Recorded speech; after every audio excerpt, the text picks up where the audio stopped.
songs. And stay tuned to the end, where I'll be sharing band recommendations. So without further ado, let's get into this.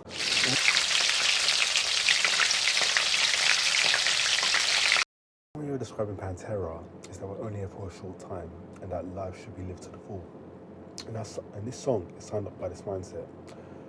Goddamn Electric, the second song on Reinventing the Still. As Anselm blasts at the top of the song, he's found the secret of eternal youth, in which case happens to be whiskey, weed, and Black Sabbath. By the second chorus, Anselm adds Slayer to the list, which is appropriate because Goddamn Electric also features a devilish rhyming-laced guest solo performed by Kerry King himself.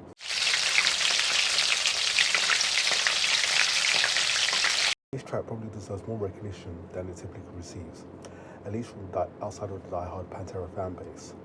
Buried deep within the Great Southern Trendkill, Floods could be Pantera's crowning achievement in terms of range.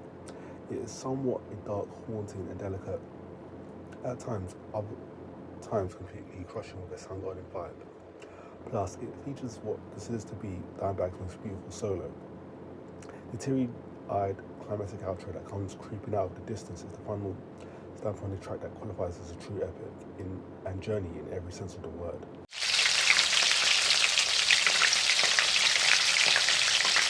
It has a speed, a killer industrial strong main riff, and a jackhammer vigor that never lets up.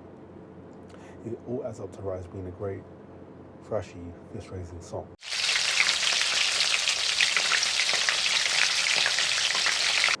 This is the unpleasant side of Pantera.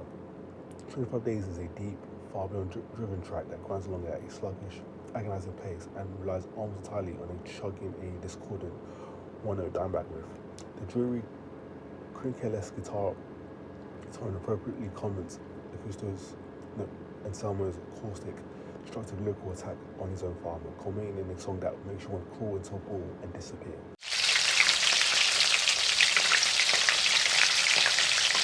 This is definitely the ultimate don't look back anthem. It could probably serve as a reminder for people to continue looking forward. Basically, the track is an absolute spitful grinder with a message that repeatedly pummels you over the head, and by the end of the song, you won't have any doubt that yes, they didn't mean silch.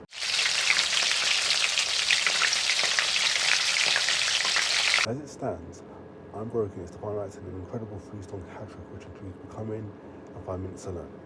Near the top of the album and also the last of the true stand-up moments on Far Beyond Driven. That opening riff is the stuff of legend, and the song as a whole hasn't lost its ounce of fist-pumping, foot-stomping, neck-breaking power nearly 3 decades later.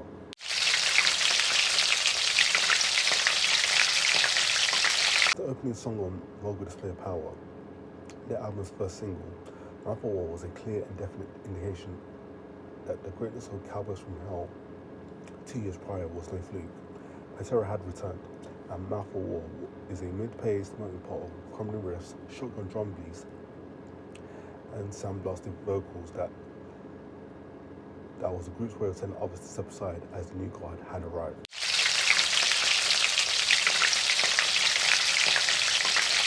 If any band knew how to write songs designed to transform live audiences into deranged zombie-like headbangers and moshers willing to snap their necks in appreciation, it was Pantera. This band excelled in a live setting and quickly earned a reputation for being one of the most overwhelming live acts of the 90s. Part of the reason for that was the songs like Domination, a fragile track that featured a gargantuan breakdown in the final minute that was clearly intended to be a homewrecker.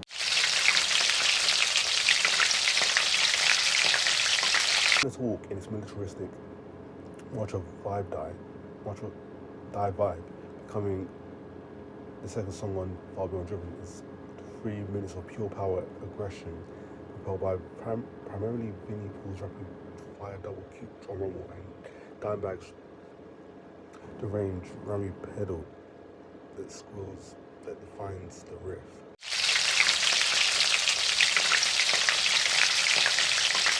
5 Minutes Alone is possibly the crown jewel of Far Beyond Driven and a classic Pantera groove monster in every sense. According to Anselmo, the title track is in reference to a comment made by a father of a young man who was heckling Pantera when they were opening for Megadeth. The young fan accused Anselmo of responding with violence, which spurred a lawsuit and request from the father for 5 Minutes Alone. There was someone to teach the singer a lesson. The father, the father involved is probably lucky he didn't get his wish.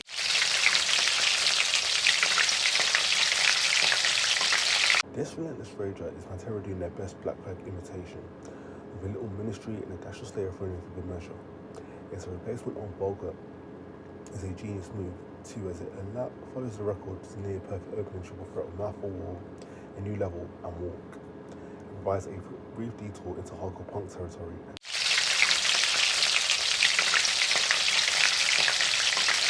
Pantera's final album, Reinvented the Still, may not have found them the epitome of heavy metal's cohesiveness that they were 10 years before, but it still boasted a few shining moments. Among them, Revolution Is My Name. With its many tempo shifts and rhythmic changes, the track nearly spins out of control many times, but it's held together beautifully by some of Dimebag's most wickedly effective guitar work on the record, particularly the chugging that serves as a backbone for the song.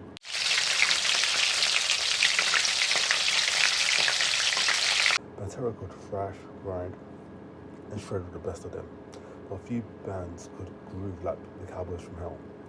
Walk from Vulgar Display of Power is the epitome of Pantera's power-driven goodness, with its individual swaggering riff and military-style inflection.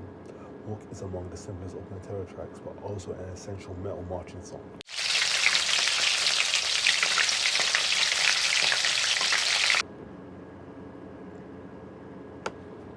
The pantheon of epic metal songs, which features War Pigs, Halloween, and Name, and One, among many others, will be complete without Cemetery Gates, the fifth song on Cowboys from Hell. This showed the world that Pantera had range and depth of songwriting, not otherwise indicated by the album's four preceding tracks. Cemetery Gates reigned as the definitive 90s metal power ballad.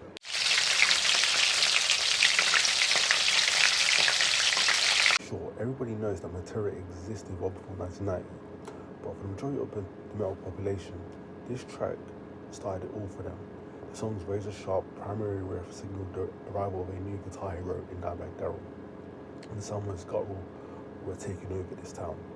Very quickly became a truism as Pantera ushered in the 90s in dominating fashion.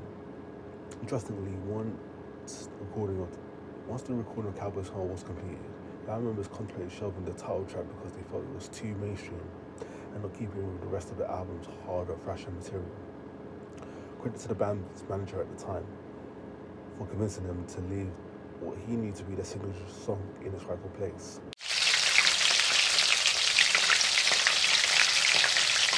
A more punishing intro in the Pantera catalog than the initial 30 seconds of A New Level. Its colossal, sludgy standout example of the brothers Dimebag Darrell and Vinnie Paul being in true looks that with each other, and sets one of Pantera's all-time great anthems, a rallying cry for the piston spit on stepped on metal masses. So you have it, guys. A link to the original list will be in the description down below. And as promised, here's band recommendations.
Let me know in the comments down below what your favourite Pantera songs are.